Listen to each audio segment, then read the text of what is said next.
Primera parte: las luces del mundo.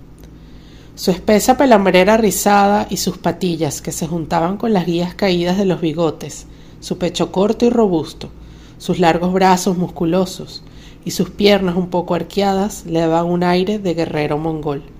Sin embargo, Hazaripal, de 32 años, no era más que un campesino, uno de los 548 millones de habitantes de la India que pedían su alimento a la diosa tierra.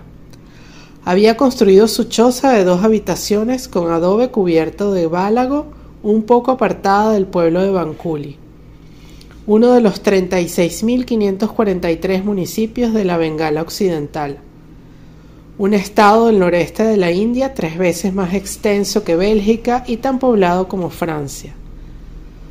Su esposa Aloka, de corta estatura, piel clara y aire seráfico, con la aleta de la nariz atravesada por un aro de oro, y los tobillos adornados con varias ajorcas que tintineaban a cada paso, le había dado 3 hijos.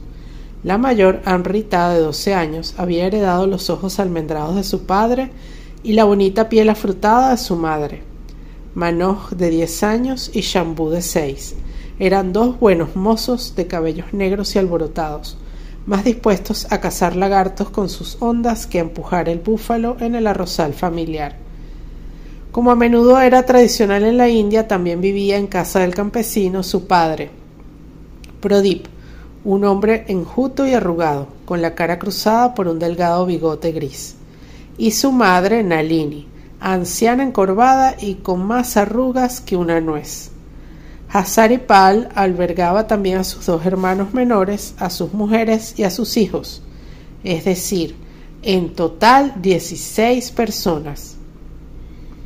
Las aberturas de la choza, muy bajas, mantenían un relativo frescor durante el tórrido verano y un poco de calor en las frías noches de invierno. Sombreada por bugambilias rojas y blancas, tenía una estrecha galería cubierta adosada a 2 de sus lados.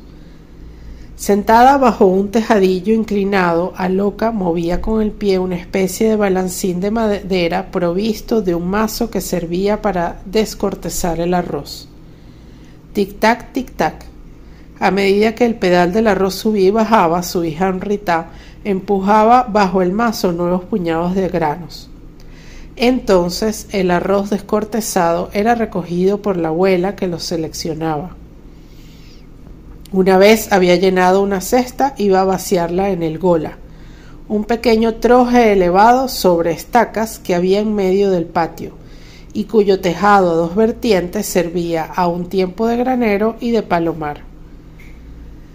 Alrededor de la choza los arrozales dorados se extendían hasta perderse de vista, esmaltados de tarde en tarde por el verdor oscuro de los huertos de mangos, por el verde claro de los palmares y por el verde tierno de los bosquecillos de bambúes.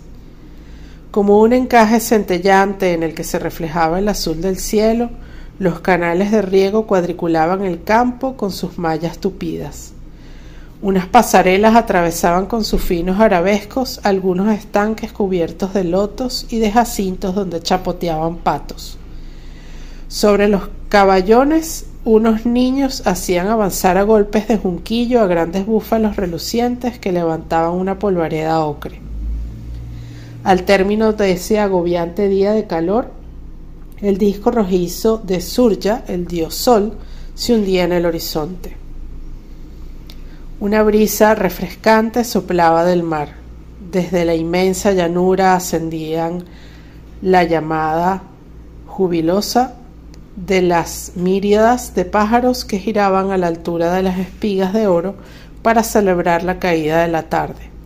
Bengala era sin duda ese paraíso cantado de los trovadores y los poetas, al que las noches de luna el dios Krishna acudía para tocar la flauta con las gopi, sus pastoras, y hacía bailar a su amante Radha. Por fin desapareció el sol. Era la hora del polvo de las vacas, cuando el ganado volvía de los pastos, los hombres de los arrozales, y cuando las gallinas se encaramaban en sus perchas.